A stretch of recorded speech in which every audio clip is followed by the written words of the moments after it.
Hola, muy buenas a todos. Muy buenas a todos. Qué gusto poder estar nuevamente con ustedes para ver la clase número 5 de mantenimiento de motores diésel.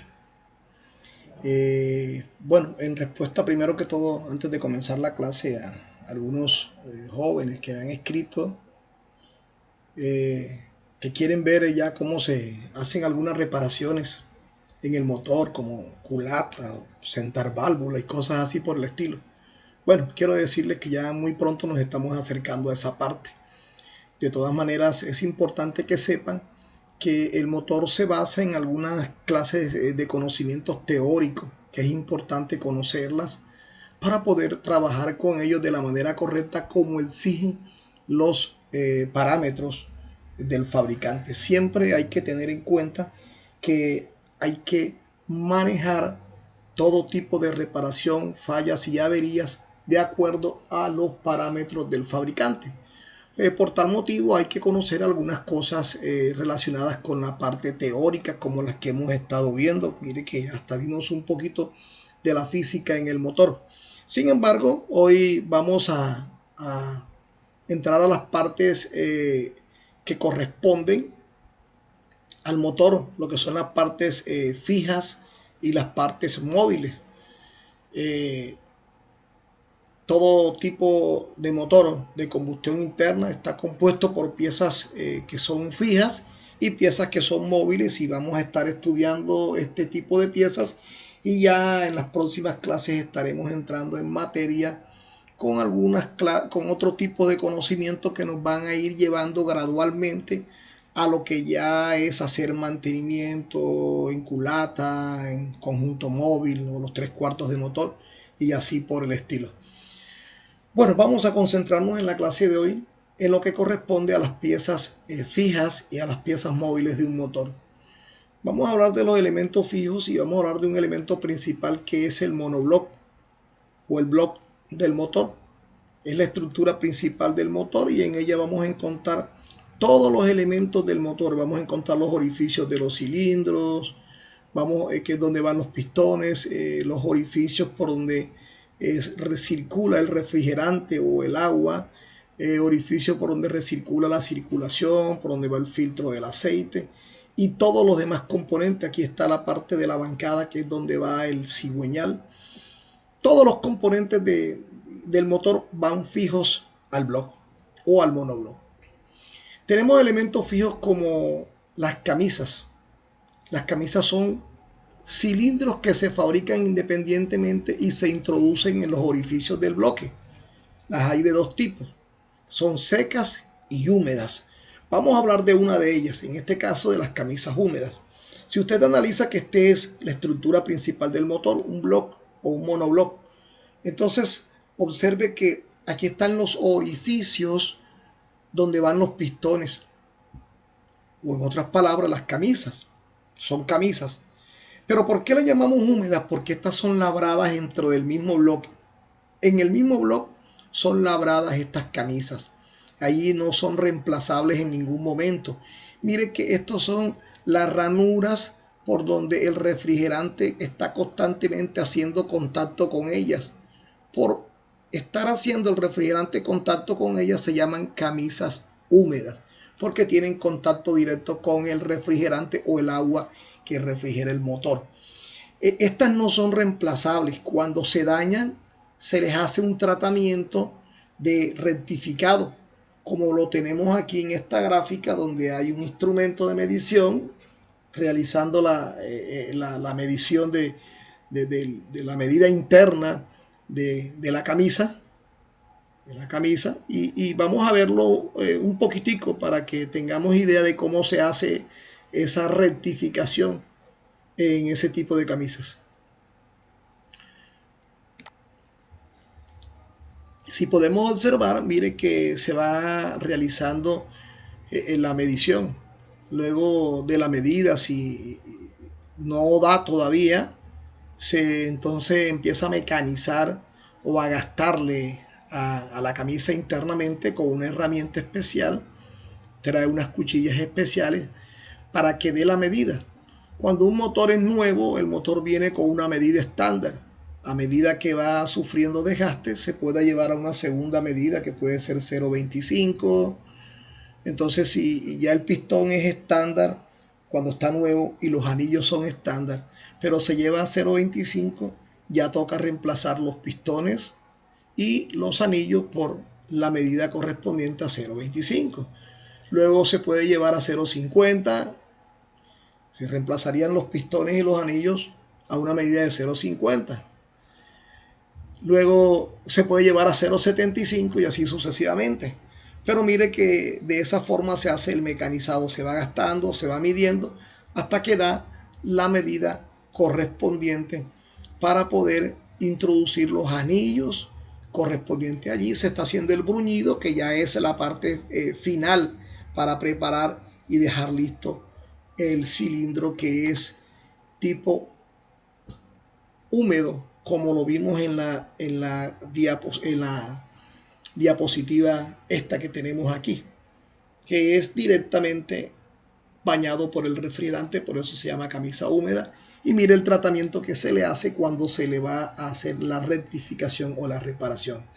A diferencia de la camisa seca, si usted puede observar, una camisa seca ya es como en sí la pieza por aparte y se introduce dentro del orificio que está en el bloque, como lo ve en la gráfica.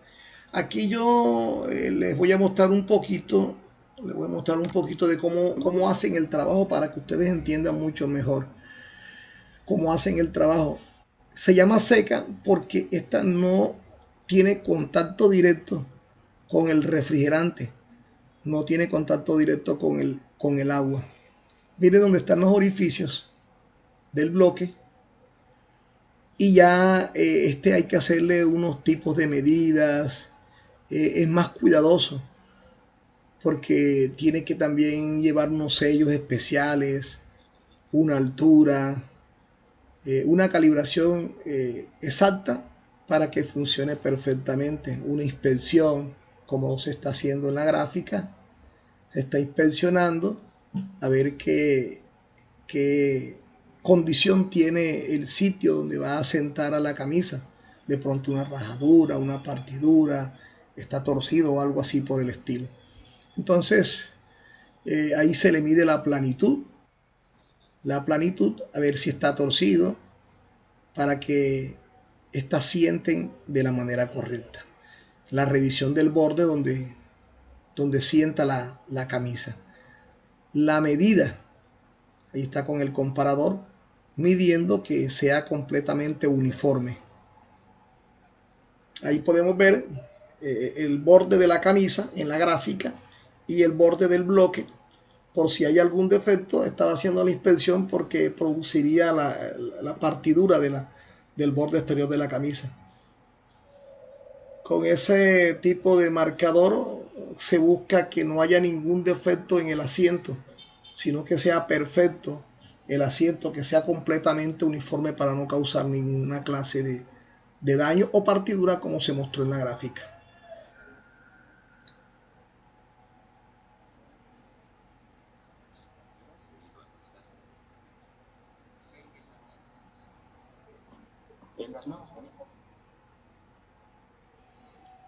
La medida del borde exterior de la camisa se compara con la medida que nos da el fabricante, el sello y ahora la introducción de la camisa. Perfectamente. Y allí se fija para que quede completamente uniforme el sellado o la aplicación de la camisa. Y luego la medida para ver si da la altura de acuerdo al borde exterior del bloque, la superficie. Ok. Bueno, más adelante tendremos la oportunidad, cuando vayamos a realizar reparaciones de este tipo. En otra clase vamos ya a hablar más a fondo del tema. Pero por ahora vamos a hablar de otro elemento fijo, que es la culata. La culata es una pieza que se encarga de hacer el cierre hermético a los cilindros, pues ella va fijada en la parte superior del bloque. Ella va tapando los cilindros lo hace de una manera hermética. La culata contiene las válvulas de admisión y de escape, ahí va la rampa de balancines, en algunos casos que la culata traiga balancines, ahí va montado los balancines, va montado el árbol de leva, en fin, una serie de componentes correspondientes a la culata que van montados en ella, y esta va ubicada en la parte superior del bloque haciendo el sellado. La junta o el empaque de culata se ubica entre la superficie del bloque y la culata. Tantos orificios tenga la culata y el bloque, son los mismos orificios que va a tener el empaque, porque el empaque es el que va a hacer el sellado hermético para que no se escape la compresión, para que no se escape el refrigerante, para que no se escape el aceite, porque ella va a tener una comunicación bloque culata. Entonces deben comunicar todos los orificios. Los empaques de culata pueden ser metálicos, pueden ser de asbesto o metaloplásticos, que es una aleación entre los dos componentes. Pero esta se encarga de hacer el sellado hermético, y como lo están viendo en la diapositiva, pueden observar que la misma cantidad de orificios tiene la superficie del bloque, es la misma cantidad de orificios que tiene el empaque de culata o junta de culata, también como se conoce técnicamente en algunos textos. Entre los elementos fijos del motor también encontramos el cárter. El cárter sella el bloque en la parte inferior, y esta sirve de depósito para el aceite. Hay muchos tipos de cárter.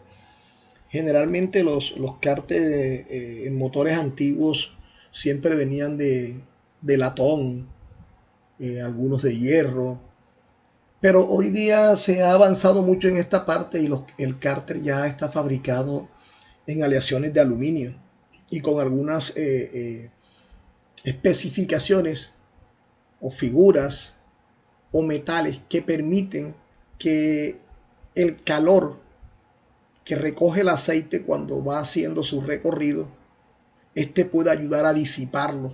Entre más calor se logre disipar en un motor, mucho mejor va a ser el trabajo que este va a realizar. Entonces ya encontraremos cárteres que tienen una fabricación específica, y que tendremos la oportunidad de estudiar más adelante en otra clase, haciendo referencias a las averías que esta puede presentar, o cuando vayamos a hacer un reemplazo del empaque que va sellando el cárter, que va en esta parte de aquí. Entonces en futuras clases lo veremos más a fondo. Tenemos elementos fijos como los colectores de admisión y los colectores de escape. Los colectores de admisión son los que canalizan el aire que va a las válvulas de admisión.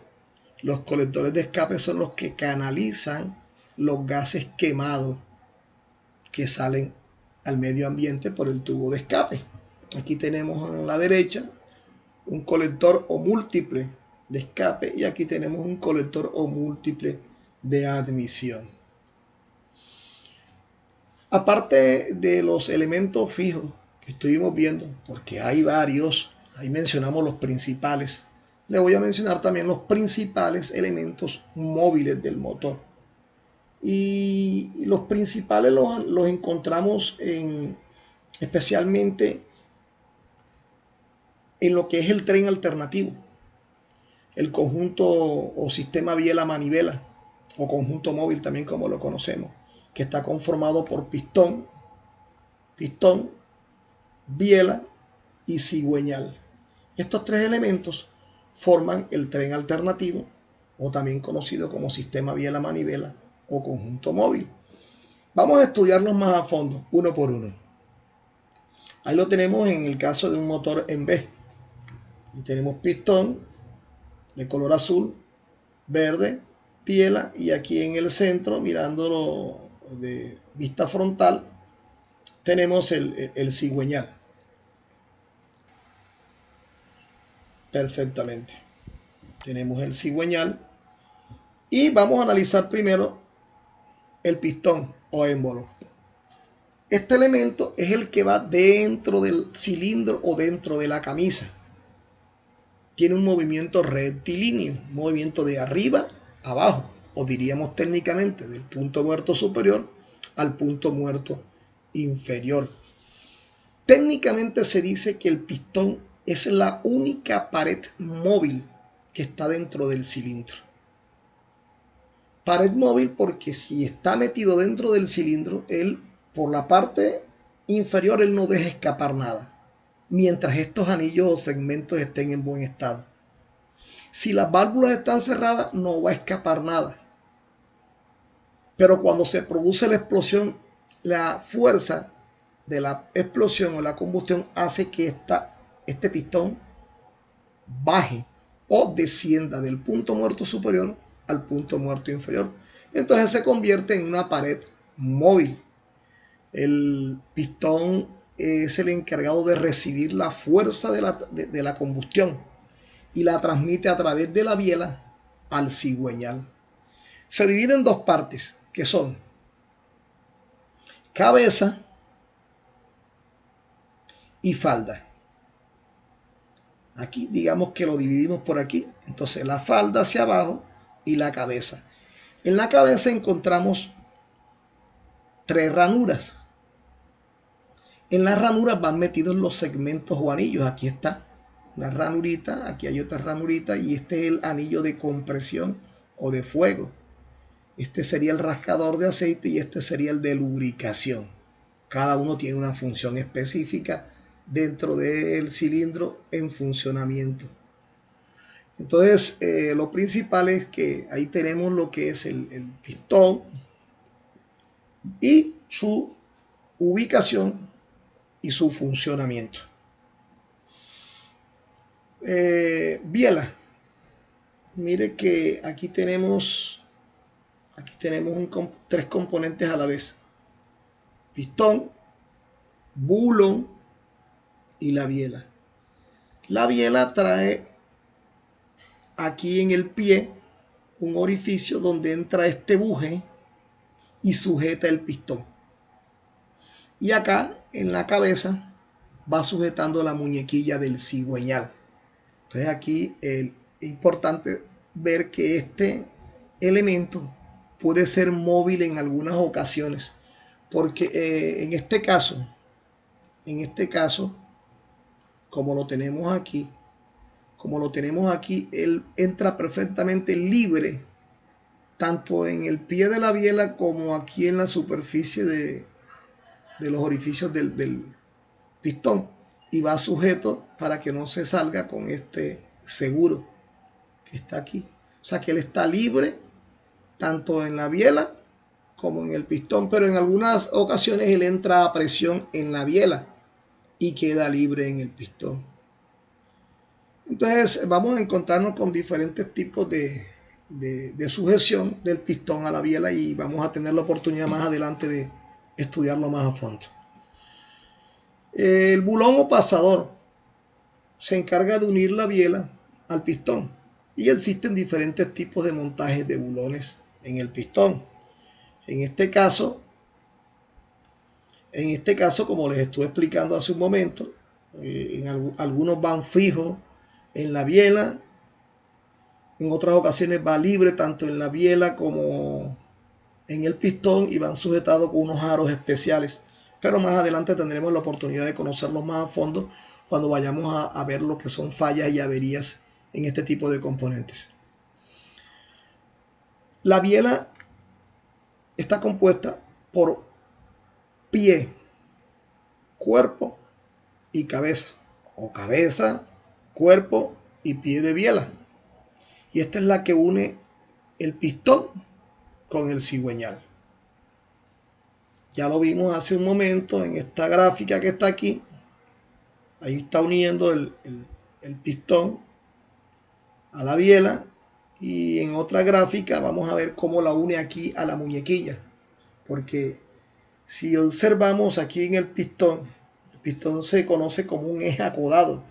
Observe que hay una línea aquí horizontal de color rosado. Esta línea nos está mostrando el eje principal del cigüeñal. Pero observe que en esta línea se cruzan estos muñones que estoy mostrando con el cursor. Estos son los muñones principales o muñones de bancada. Cuando el cigüeñal se monta en el bloque, en la parte de la bancada, estos que estoy señalando son los que sientan o los que reposan en los casquetes que están montados en la bancada. En sentido contrario podemos encontrar, observe este que está en sentido contrario de este y este. Este es de biela. Y tenemos, en sentido contrario, tenemos este y tenemos este que está aquí. Es de biela. Si este es de bancada y este es de bancada, entonces en sentido contrario tenemos este, que también es de biela. Si este es de bancada y este es de bancada, entonces en sentido contrario tenemos este, que también es de biela. Entonces los que están en la línea recta de color rosado en el eje principal son los muñones de bancada. Y los que están en sentidos opuestos son los muñones de biela. Entonces tenemos 1, 2, 3, 4 muñones opuestos a los de bancada. Lo que quiere decir que si tiene 4 muñones, ahí van sujetadas en cada uno una biela. O serían en cada biela un pistón. Entonces este cigüeñal es para un bloque de 4 cilindros o 4 pistones. También en el cigüeñal encontramos orificios, como estos que están aquí. En cada muñón encontramos un orificio. Mire, aquí hay orificios. Son los orificios de lubricación. Si no existieran estos orificios, se frenaría el sistema, porque son los que permiten que el aceite suavice el movimiento o lubrique el movimiento contra la fricción. Tenemos estos que están acá, que son los contrapesos. Mírenlo acá, contrapeso, contrapeso. ¿Qué función hace el contrapeso? Dar equilibrio al cigüeñal.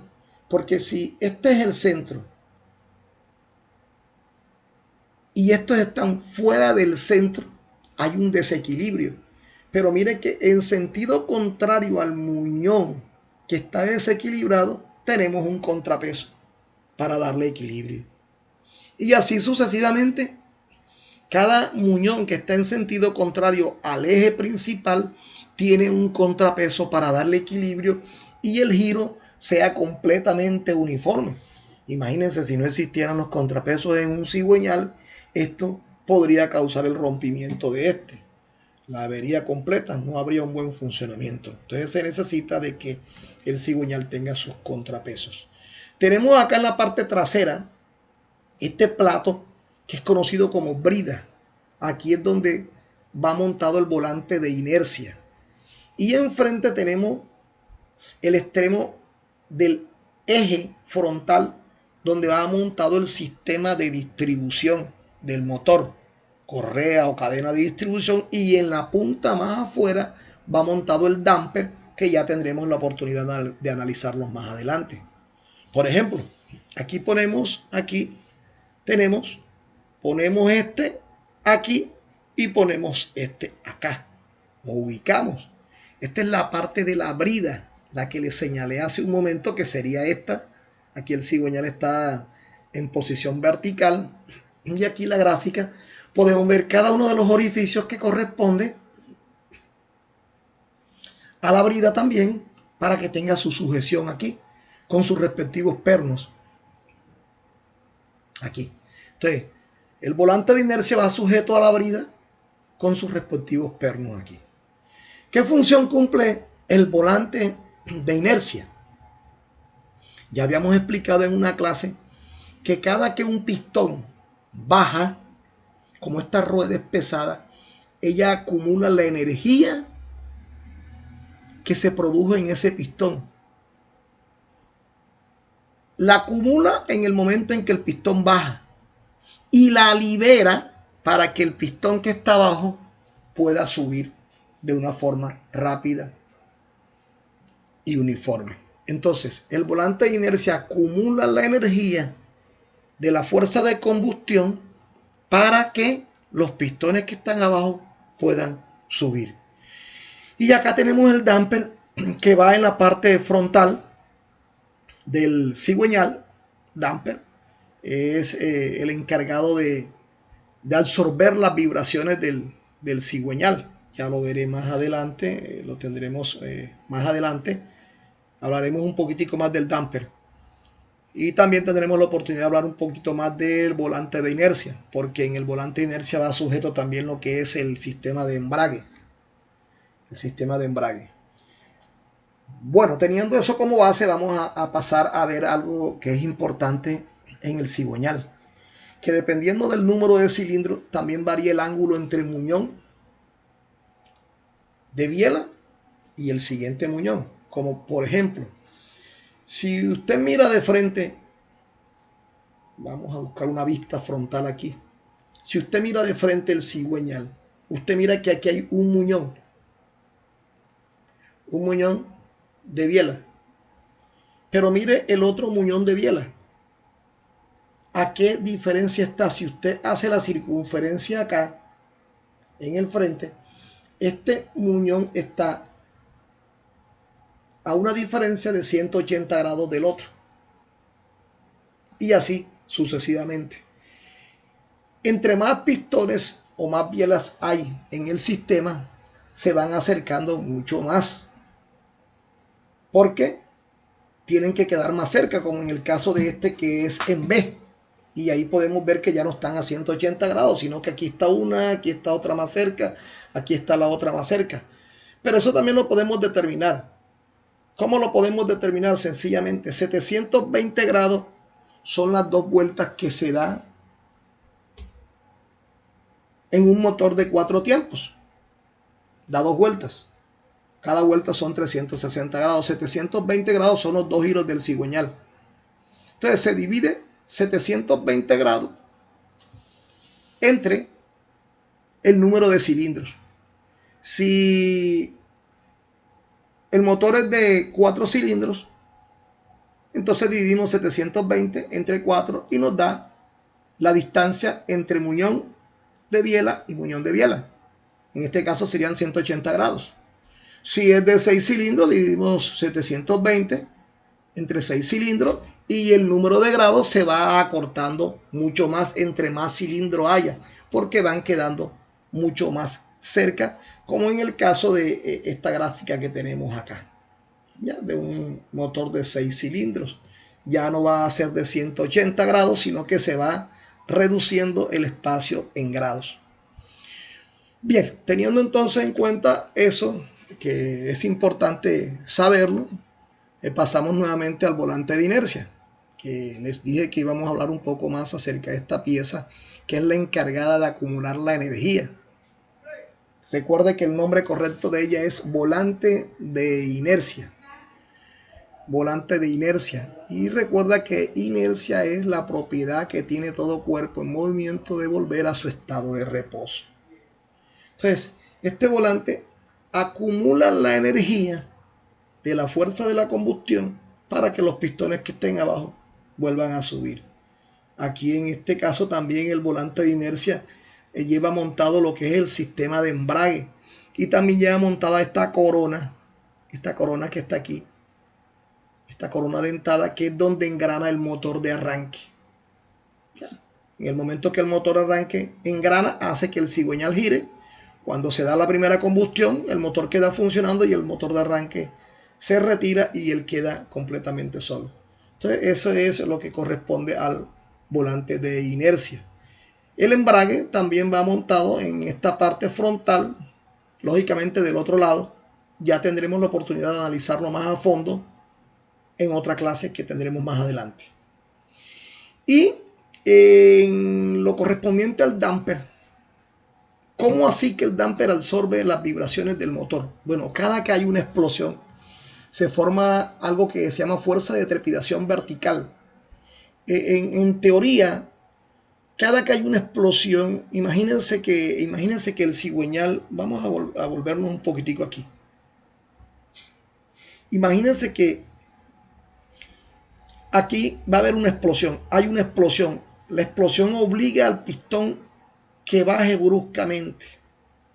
Cada que hay una explosión, la existe la tendencia a que el cigüeñal haga una leve curva, o sea, como si tuviese la tendencia a doblarse en el centro, como si tuviese la tendencia a doblarse en el centro.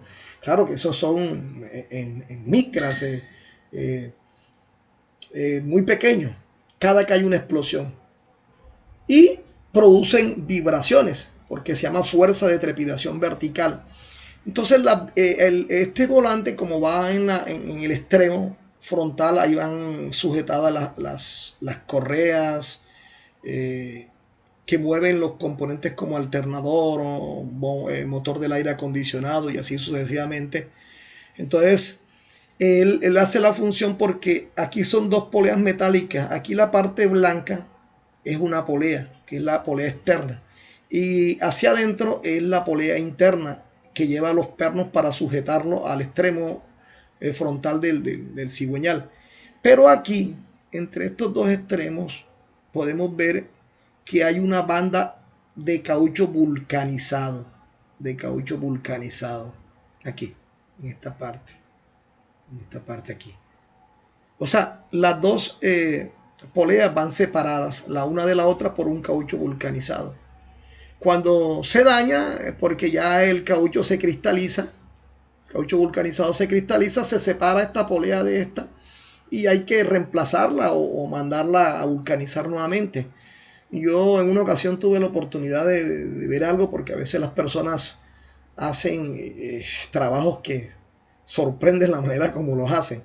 Me tocó reparar un motor de una Asia Topic 2.7, motor Kia de una vancita que salió en el año 99. Y le reparé el motor, y cuando solté la parte frontal me doy cuenta que aquí, en esta parte, tenía unas platinas con soldadura. Aquí, tenía como 4. De tal manera que lo que hicieron fue que, como el caucho se cristalizó y se desprendió por no vulcanizar el damper o no comprarlo para reemplazarlo, soldaron el damper externo con la polea externa, con la polea interna la soldaron. Impresionante. Qué cosa tan aberrante. Pero cuando suelto el tornillo de aquí para retirar con el extractor el damper, se viene el damper, pero el cigüeñal estaba partido en diagonal en la punta. O sea, la vibración, como lo dejaron fijo, partió el cigüeñal, y es lo que puede suceder.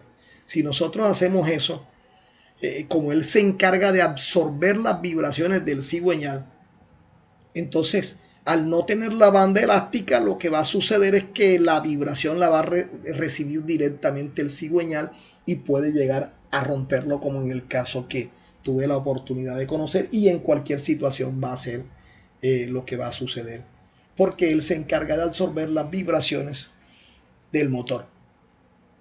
Ok, muchachos, para repasar, hoy vimos los elementos fijos del motor.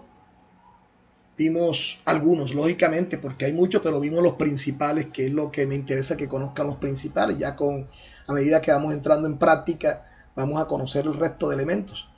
Y también vimos los elementos móviles del motor, los principales, los que me interesan que conozcan, que son el conjunto móvil, los principales, conjunto móvil, el damper, el volante de inercia y así sucesivamente. Y lo principal es que vimos la función de cada uno y vimos la ubicación.